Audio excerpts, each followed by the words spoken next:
Good afternoon, Berni. Welcome to the Future of Fashion podcasts. You'll be the main host of tonight's event of Future of Fashion.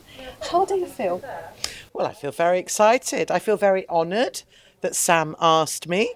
But I feel very excited because I really believe in what Sam's doing.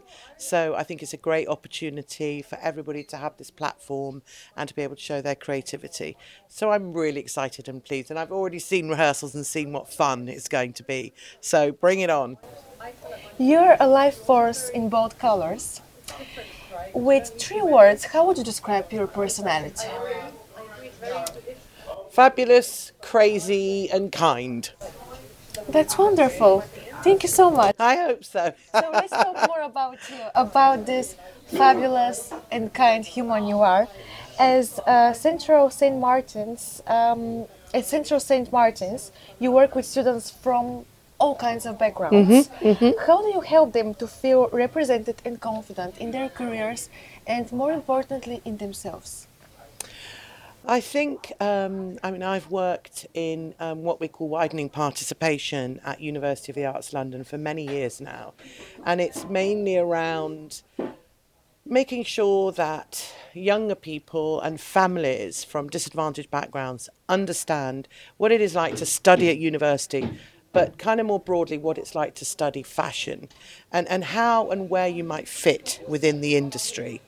Especially now, it's a rapidly changing industry and becoming more and more inclusive, as we've seen with shows and organisations like SAMS. So it's ways of supporting them with access and progression that they can achieve their goals going through education pipeline, but also then into careers. But then also once they're on the careers, to be mindful of financial needs, setting up businesses. So many of our young designers are social entrepreneurs, absolutely incredible at creative ideas. But how do we support that financially? And for me, the biggest burden is around putting your garments together, the cost of materiality. Young people seem to be forced and pushed into putting on shows, rather elaborate shows that cost great deals of money. So it's just about being realistic and ring fencing that kind of realism and being practical on how you can start to build a business. But anyone can. So this is the beauty of it, and this is the great thing about fashion. And the great thing about fashion, it has a voice, and it can speak volumes across many different areas. So around inclusivity, it's incredible. Product design, as we've seen with the project we did with Sam, with our students really thinking about the ergonomics and the products of designing with someone with disabilities. But also not just about the product, but a designer yourself. If you yourself are disabled, how would you then negotiate and navigate your way through the industry? So for me, it's about really getting to know the person before the designer, understanding their background, understanding their needs, their financial, kind of social impacts, all of that, and then seeing where we can support them. And I feel I'm a broker. What I do really well is kind of join people together and join the dots so that I can then see who the best person is for them to meet, to speak, and to network with.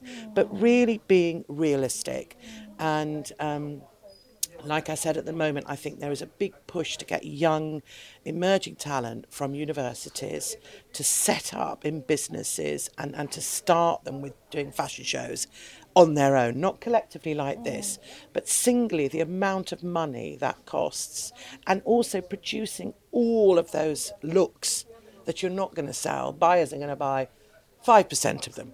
So what happens to the other 95%? It probably ends up being washed in some ocean in Ghana or something, which is really something we need to be mindful in terms of sustainability. So that's that huge mapping of not just being a fashion designer, looking at individual needs, looking at where the people are from, that whole intersectionality of humans, and then forward thinking into the future and the purpose and our planet. Thank you, Bernie. You mentioned a couple of times persona identification, which I think it's the start to getting to know the individual, as you are stating correctly. So now let's talk about real progress or just talk. Has the industry actually embraced diversity? Or if there's still a long way to go, what's holding us back to actually have a real change, if you don't agree with the statement? I think 100% things are moving on. But it's like when we first started with the whole DE&I, diversity, equality, and inclusivity, many, many years ago in not just the creative sector, but many industries. Conversation after conversation. You get a few people that are really keen and they're pushers and they're change makers. And sometimes that gets sidelined. So and I've been doing it for so many years now, it's a question of keeping going, keeping that voice going, amplifying everything that's being done, but it needs to be done more. So there's so much going on in the moment in the world at the moment in terms of, financial needs, social mobility, all of these kind of things. So there's so much in the mix that we really need to consider. So it is very complicated, but I think there is a lot more being done than perhaps a lot of people know about. I think it's what we don't always do well is communication. And that often comes down again to budgets, to finances. But I think, there are a lot more policies that need to be looked at, that need to be addressed in terms of, the disabilities and for example, spaces where you learn. Are they equipped for people with wheelchairs? If somebody wants to do print design, have we got the spaces where they can do that? If somebody wants to use sewing machines within educational institutions, do we have those spaces and facilities for that? I think, yes, sometimes within a minority, but disability isn't a minority. So we need to make it less of that and more of an inclusive package. But I think, yes, things are being done, but it's again always down to communication, being able to amplify what's being done, great things like this evening and the work Sam does. But again, it's down to budgets and getting really good sponsors and funders on board. Thank you, Bernie, for the insights. This was truly meaningful conversation.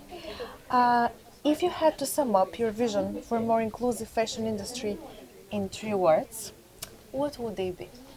Wow, in 3 words. I guess it's a similar 3 words to when I described myself, really. And I think kindness, I think support, and I think, without being really naive, and I think it's that whole intersectionality. So you've got your kindness, your intersectionality, and which comes with need, I suppose, and mobility. But I'm adding in another word here: funding. Sorry, I sneaked in another word. We actually, you agreeing having those main factors, we can actually lead to the secret ingredient of potential success in the future. Absolutely. Absolutely. I think that's your kind of recipe. And with all of that together. And the big word is collectives. And doing things in a collective way or collaboratively like Sam does this evening. If you work together with good people, and I'm always a believer that good people meet good people, and it just needs building. And it can be tiring, very tiring, and I know Sam works extremely hard, and we all do, people that really care passionately about this kind of work, and it can be tiring, but I think together we lift each other up and we push each other along, and I think we've just got to keep doing that. And the groups are growing. Yes. And the conversations are growing. Thank you so much, Bernie. No worries. We look forward to see you. Yes. In your absolutely. It's going to be fun. It's going to be fun. Bring it on. Thank you so much. No worries. Thank you. Thank you.